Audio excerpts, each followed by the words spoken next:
The European Commission launched an investigation looking into whether to impose punitive tariffs on Chinese electric vehicle imports, which it believes are benefiting from substantial state subsidies. Now, this move follows concerns that the flood of cheaper electric cars from China is threatening EU producers and distorting the market. So I can announce today that the Commission is launching an anti-subsidy investigation into electric vehicles coming from China.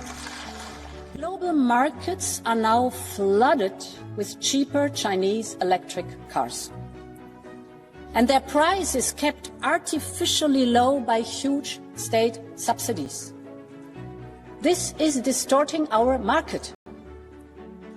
And as we do not accept this distortion from the inside in our market, we do not accept this from the outside. Has the golden age of foreign business in China come to a screeching halt? It seems the unthinkable is happening.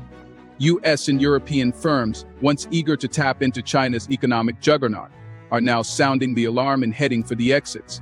With a broken economy, relentless domestic competition, and an unpredictable political environment, many are left wondering, is this the beginning of the end for Western companies in China? Stay with us till the end as we unpack the shocking details that reveal a crisis foreign businesses didn't see coming. Speaking of trade, the European Union is on the brink of a trade war with China, and the stakes could not be higher. China is the second largest economy in the world. The EU is the third largest. A trade war between them could be disastrous. So what is the flashpoint?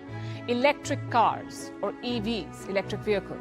Welcome to Innovative Checks. In this video, we're diving deep into why US and EU firms are lamenting the record difficulties they're facing in operating within China. We'll explore what's driving the pessimism, the geopolitical tensions at play, and the future outlook for foreign businesses trying to survive in an increasingly hostile Chinese market. Make sure to like this video and subscribe to the channel if you want to stay updated on the latest in global business and politics. Breaking down the numbers and sentiments.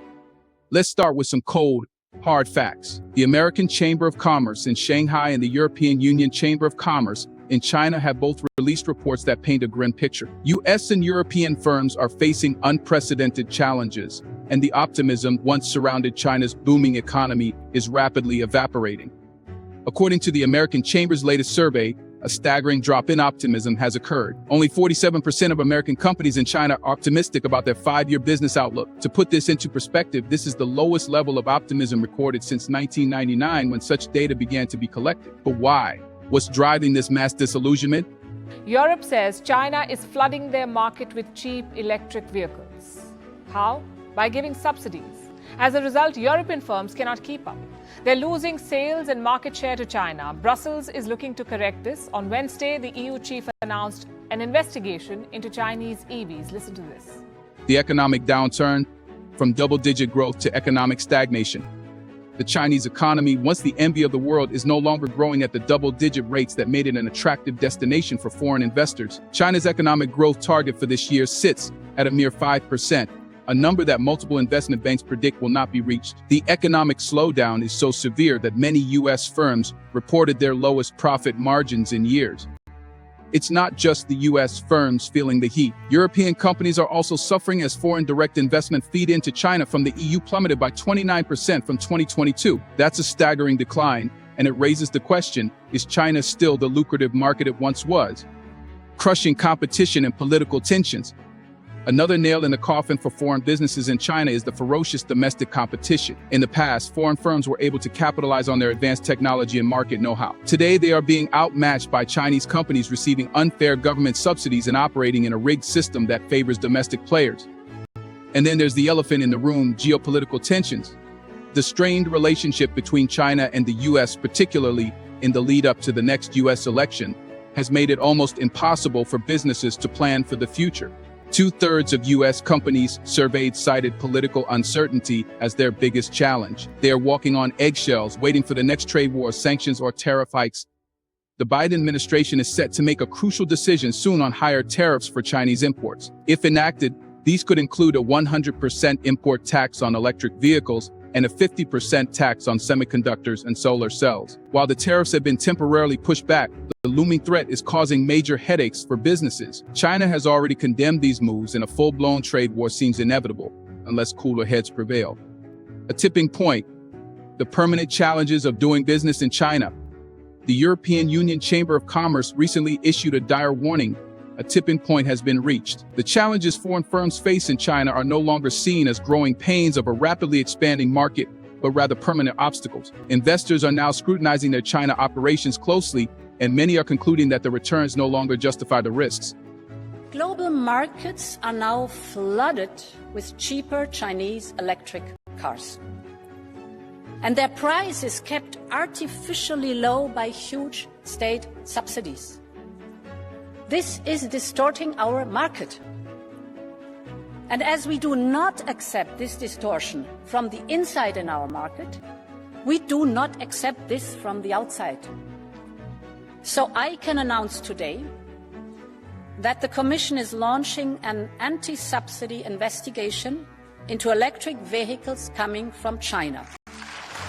For European companies, the grim reality is sinking in, profit margins are falling, and the Chinese market is simply not as lucrative as it used to be. A staggering 66% of European firms reported profit margins below or at the global average. The allure of China is fading fast, and many firms are scaling back their investments or even pulling out entirely. China's response: denial and deflection. So how is China reacting to this mass exodus of foreign businesses? Unsurprisingly, they are denying the gravity of the situation. The Global Times, the Chinese state-run media outlet, attempted to downplay the concerns raised by foreign firms, claiming they don't reflect the complete picture of China's development. At a press conference, Foreign Ministry spokesperson Mao Ning insisted that China is committed to fostering a world-class business environment for foreign companies, despite the overwhelming evidence to the contrary. What I want to emphasize is that the investigation measure that the European Union plans to take is to protect its own industry in the name of fair competition. This is blatant protectionist behavior that will seriously disrupt and distort the global automotive industrial chain and supply chain, including the European Union. So what's the full story here? China is the largest EV producer in the world. They make up 8% of all electric vehicles sold in Europe. It could reach 15%, by 2025, 15%. What explains this trend? Europe is known for its top-class auto industry. So why are Europeans buying from China? Because the EVs are cheaper, around 20% less expensive than EVs made in Europe. Chinese cars are 20% cheaper, and that is a big difference. Brussels is investigating how that difference is possible. China says it's technology and skill. But the European Union is not convinced. They think it has to do with state subsidies like tax cuts or cheap land or low raw material prices. The investigation will take around 13 months. If China has tinkered with the market, then there will be tariffs. Right now, the EU imposes a 10% tax on Chinese electric vehicles. The US imposes around 27%. So Europe does have some wiggle room. But foreign firms aren't buying it. The promises of a better business environment ring hollow in the face of political crackdown, censorship, and an increasingly nationalistic agenda under President Xi Jinping. His administration's focus on eliminating foreign influence from many facets of Chinese culture is sending a clear message. Foreign businesses are no longer welcome in the same way they once were. What's next for foreign firms in China? The future for US and European firms in China is uncertain at best and bleak at worst. With economic stagnation, geopolitical tensions, and ruthless domestic competition, it's becoming harder to justify continued investment in the Chinese market. As the Chinese economy falters, foreign businesses are reconsidering their strategies, with many looking to other markets that offer greater predictability and legal certainty. The EU Chamber's analysis concluded that China's economic landscape has changed permanently, and foreign firms are being forced to adapt or leave. The golden days of double-digit growth and booming profits are over, and now it's a matter of survival. So where does this leave China's economy? The writing is on the wall. The corporate exodus from China has already begun, and unless drastic changes are made, the trend will only accelerate. Foreign businesses, once essential to China's economic rise, are now finding themselves squeezed out, both politically and economically.